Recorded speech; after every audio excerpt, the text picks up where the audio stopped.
Ballot paper से क्या देश में चुनाव हो सकते हैं? यकीनन यह खबर सुनकर भारतीय जनता पार्टी के पैरों तले जमीन खिसक जाएगी। कुछ नेताओं को जोर का झटका लगेगा क्योंकि मसला बैलेट पेपर के चुनाव का है। आप कहेंगे यह खबर अचानक आई कहां से? खबर हैरान करने वाली है। हैरान करने वाली इसलिए क्योंकि राहुल गांधी क्या एक बार फिर से एक नया दांव चल के चुनाव आयोग के सामने एक नजीर पेश कर सकते हैं? चुनाव आयोग के सामने एक चैलेंज लाकर खड़ा कर सकते हैं क्या राहुल गांधी का यह दांव? मामला क्या है? चुनाव आयोग से मांग की जा रही है कि हम मशीन से नहीं बैलेट पेपर से चुनाव करवाना चाहते हैं। यह मांग कौन कर रहा है? सिफारिश कौन कर रहा है? एक राज्य से आई एक खबर ने सियासी हड़कंप मचा दिया है। खबर देखिए, कर्नाटक से यह खबर आई है दोस्तों। खबर हैरान करने वाली क्यों है? क्योंकि कर्नाटक में बहुत जल्द स्थानीय निकाय के चुनाव होने हैं और पंचायत के चुनाव होने हैं, और उसी को लेकर राज्य सरकार की तरफ से एक कैबिनेट बैठक होती है और बैठक में एक बहुत बड़ी सिफारिश की जाती है।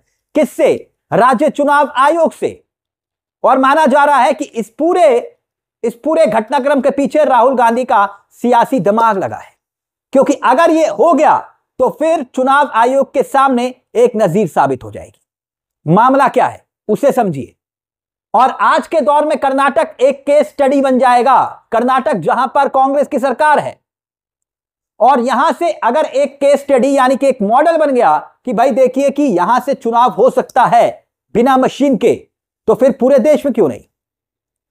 क्यों बैलेट पेपर से चुनाव नहीं हो सकता? यह एक बहुत बड़ा बहस का विषय बन सकता है। और एक राज्य कर्नाटक जहां से यह मामला निकलकर सामने आया, वो आया कैसे वो समझिए। और क्यों कहा जा रहा है कि राहुल गांधी इस पूरे सियासी घटनाक्रम के पीछे हैं।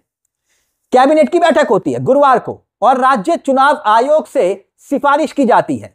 राज्य चुनाव आयोग, केंद्रीय चुनाव आयोग नहीं, दिल्ली वाला नहीं, राज्य चुनाव आयोग, क्योंकि हर राज्य में अपना एक चुनाव आयोग है। उनसे सिफारिश की जाती है कि भाई हम पंचायत चुनाव जो राज्य में होने हैं, निकाय चुनाव जो राज्य में होने हैं, हम ये सिफारिश करते हैं कि भाई यहां पर चुनाव जो है वो मशीन से नहीं, मशीन की बजाय बैलेट पेपर से करवाइए। राज्य चुनाव आयोग से सिफारिश की जा रही है। माजरा क्या है? क्यों कहा जा रहा है यह फैसला नजीर बन सकता है? समझ में आया आपको कि चल क्या रहा है? स्थानीय निकाय के चुनाव अब तक विधानसभा के चुनाव के लिए जो तैयार वोटिंग लिस्ट होती थी उस पर निर्भर रहते थे। एक ऐसा मैकेनिज्म डेवलप हो जाएगा जिसके जरिए इस वोटिंग लिस्ट पर आप निर्भर नहीं रहेंगे। बकायदा ये वोटिंग लिस्ट जिसको लेकर चुनाव आयोग की नीति पर सवाल खड़े हुए हैं, और राहुल गांधी ने बकायदा वोट चोर का नारा दिया। मतलब यह होगा कि एक मॉडल तैयार हो जाएगा, एक विकसित मॉडल हो जाएगा कि कर्नाटक में ऐसा हो सकता है। विधानसभा चुनाव में इस्तेमाल हुई वोटिंग लिस्ट, उस पर डिपेंड होने की जरूरत नहीं। मतलब कुल मिलाकर दो काम इसके जरिए होंगे। एक, बैलेट पेपर से चुनाव में वापसी होगी अगर ऐसा होता है।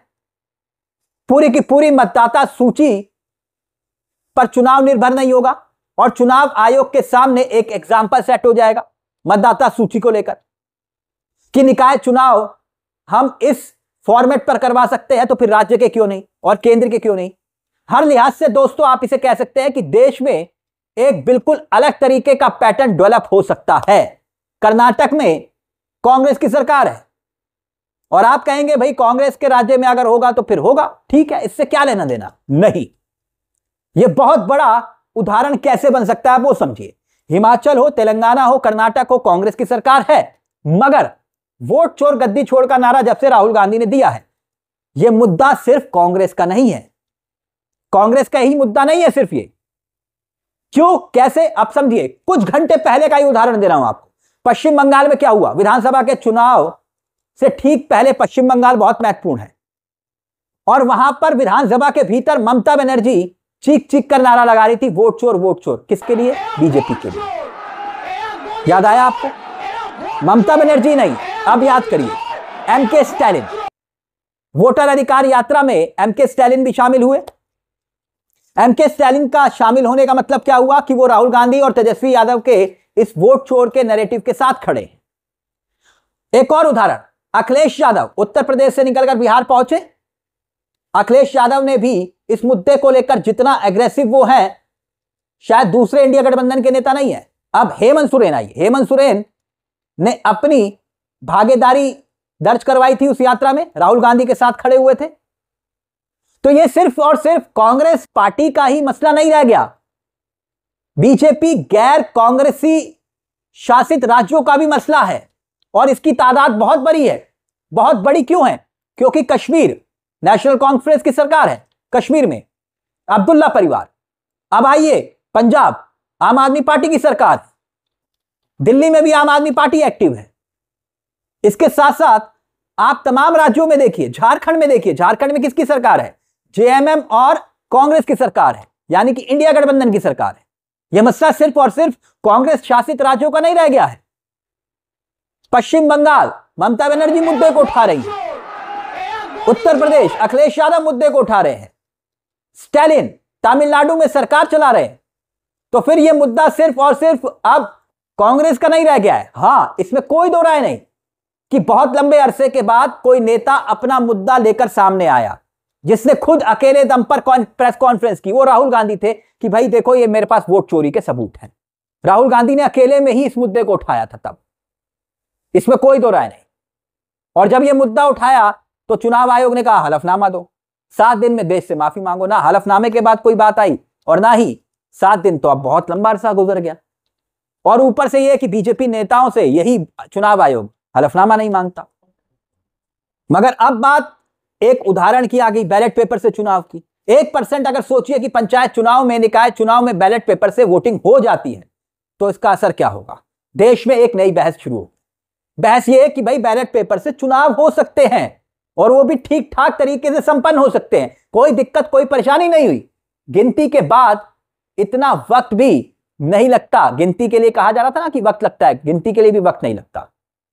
और एक केस स्टडी अगर सामने आ जाती है, एक उदाहरण सामने आ जाता है, एक मॉडल सामने आ जाता है कि देखिए एक राज्य में अगर ऐसा हो सकता है तो दूसरे राज्यों में क्यों नहीं? क्योंकि चुनाव आयोग को तो 10-10 दिन लग जाते हैं कि कितने प्रतिशत वोट डले ये बताने में, लेकिन बैलेट पेपर से चुनाव हुआ तो कुछ ही घंटों में सब कुछ साफ हो जाएगा, पानी की तरह, कि इतने घंटे में वोटिंग हुई और इतने घंटे में फाइनल आंकड़ा आ गया। अब इसे कहा जा रहा है कि इंडिया गठबंधन का यह दांव चुनाव आयोग के सामने एक नई चुनौती लेकर आ सकता है, क्योंकि जनता अब तक यही कह रही थी, विपक्ष के नेता और खासतौर पर बीजेपी भारतीय जनता पार्टी की, भाई वोट चोर कह रहे हो, सबूत कहां है? सबूत कहां है? और अब राहुल गांधी कह रहे हैं ये सबूत है, देख लीजिए। मगर अब यह नया विवाद कि भाई बैलेट पेपर से चुनाव और चुनाव करवाने की बकायदा सिफारिश। तो क्या आपको भी लगता है दोस्तों यह मुद्दा वाकई में बहुत गंभीर बन चुका है? और इस मुद्दे को लेकर जिस तरह से राहुल गांधी आगे बढ़ रहे हैं, क्योंकि रास्ते में कोई यू टर्न नहीं दिखाई दे रहा, और ऐसी स्थिति में अब चुनाव आयोग के सामने वो एक नई चुनौती लाकर खड़ी करने जा रहे हैं कि देखिए भैया बैलेट पेपर से चुनाव करवाइए ताकि दूध का दूध और पानी का पानी हो जाए। क्योंकि वैसे भी राहुल गांधी पहले ही कह चुके हैं कि अगर डिजिटल वोटर लिस्ट मुझे दे दी तो मैं यह साबित कर दूंगा कि प्रधानमंत्री चोरी से गद्दी पर बैठे हैं। तो क्या वाकई में आपको लगता है कि बैलेट से चुनाव होने चाहिए? दोस्तों इस मुद्दे को लेकर आपकी क्या राय है, हमें कमेंट बॉक्स में जरूर बताइएगा। मुझे तिलक चावला को दीजिए इजाजत। चलते चलते दरख्वास्त, हमारे चैनल को सब्सक्राइब करना मत भूलेगा, क्योंकि यह मंच आप ही का है जहां पर कलम गुलाम नहीं। नमस्कार, जय हिंद, जय भारत।